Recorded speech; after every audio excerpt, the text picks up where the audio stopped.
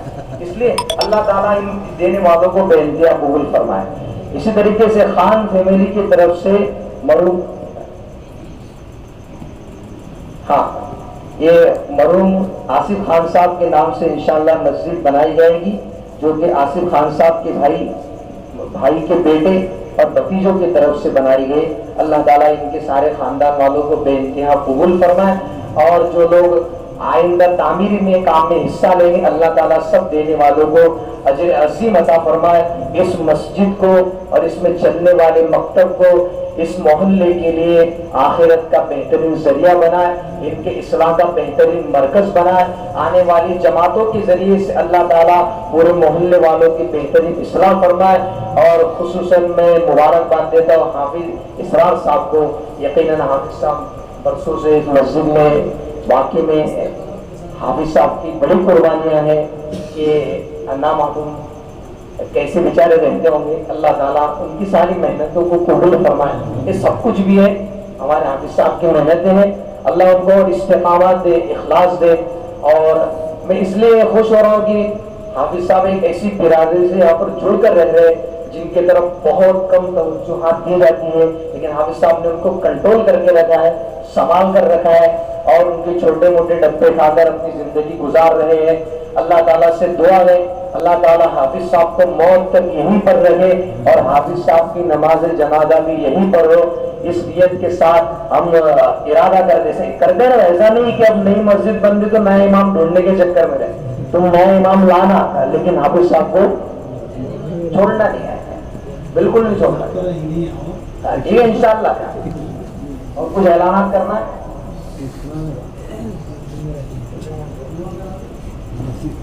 اللہ تعالیٰ سارے آنے والے علماء اعظام کو قبول فرمائے اور سب کا سفر اللہ تعالیٰ آسان فرمائے. بھائی دعا کے بعد اذان ہوگی فوراً, ہے نا, اس کے بعد میں فوراً جماعت کری ہوگی اور گوشت مانڈے کا نظام ہے. ہر آنے والا ساتھی کھا کر جائے اور کھلانے والے کو دعا بھی دے کر جائے. الحمدللہ رب العالمین والصلاة والسلام علی اشرف الانبیاء والمرسلین. ربنا آتنا فی الدنیا حسنہ وفی الآخرۃ حسنہ وقنا عذاب النار. ربنا لا تجعلنا فتنة للقوم الظالمین ونجنا برحمتک من القوم الکافرین. یا اللہ ہمارے گناہوں کو, خطاؤں کو, لغزشوں کو اپنے کرم سے, فضل سے معاف فرما. اے اللہ ہم سب کے جمع ہونے کو بے انتہا قبول فرما. اے اللہ تیرے پیارے حبیب نے ارشاد فرمایا ہے جہاں بھی ایسی مجلس خیر کی لگتی ہیں اس پر تیرے مغفرت کے وعدے ہوتے ہیں. اے اللہ تیرے گھر کی بنیاد رکھنے کے لیے ہم سب جمع ہوئے ہیں, ہم سب کے جمع ہونے کو بے انتہا قبول فرما. اے اللہ جن لوگوں نے اس مسجد کی بنیاد کا ارادہ کیا ہے ان کی ارادے کو قبول فرما, اس مسجد کی تعمیر کو مکمل فرما. اے اللہ ان کے خاندان والوں کو اجر عظیم عطا فرما, ان کے مرحومین کی کربٹ کربٹ مغفرت فرما, عذاب قبر سے ان کی حفاظت فرما, ان کی قبر کو جنت کا باغ بنا. اے اللہ ان کو راحت نصیب فرما اور جنت میں ان کے لیے بہترین محل بنا. اے اللہ اور ان کے خاندان والوں کو اے اللہ دینی تعلیم سے آراستہ فرما, ان کے خاندان میں علماء حفاظ پیدا فرما. اے الہ العالمین ان محلے والوں کو سب کو نمازی بنا, مسجد بننے کے بعد اس کے آبادی کی فکر نصیب فرما, اس کے مکتب کو پختہ بنا, پڑھنے والے بچوں کو عالم حافظ بنا. اللہ قاری قرآن بنا, بہترین قرآن پڑھنے سکھانے والا بنا، حلال حرام کی تمیز کرنے والا بنا۔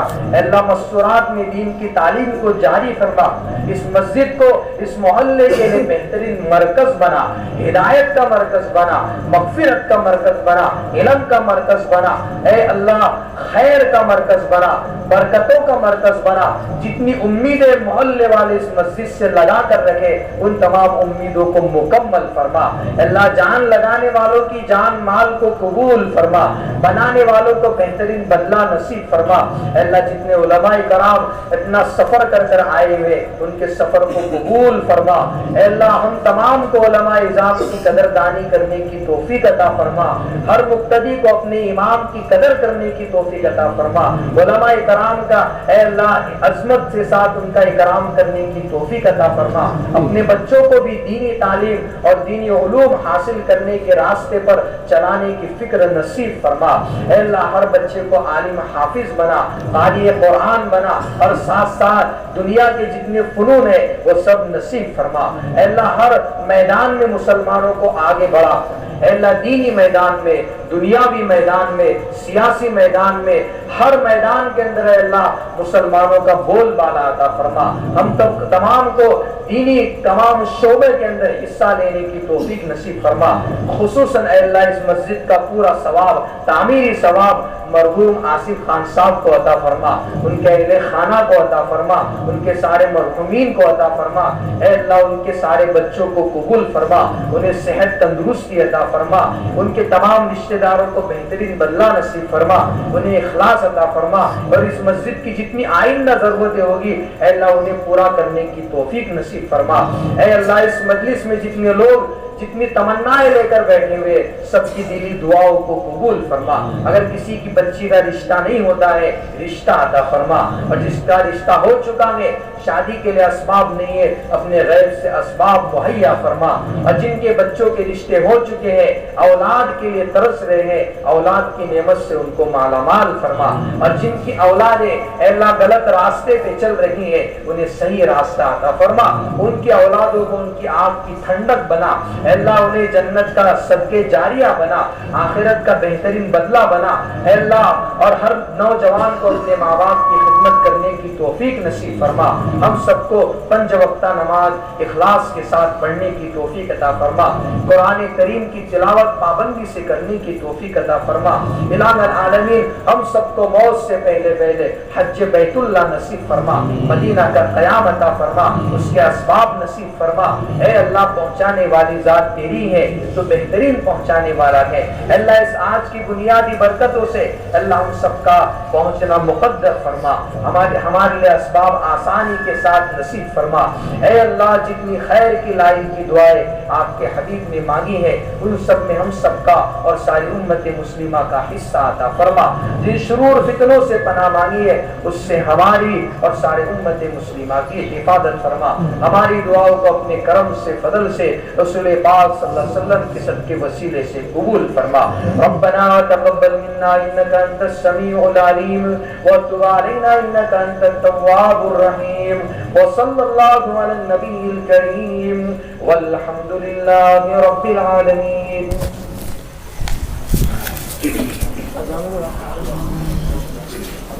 وہی جب مہمانان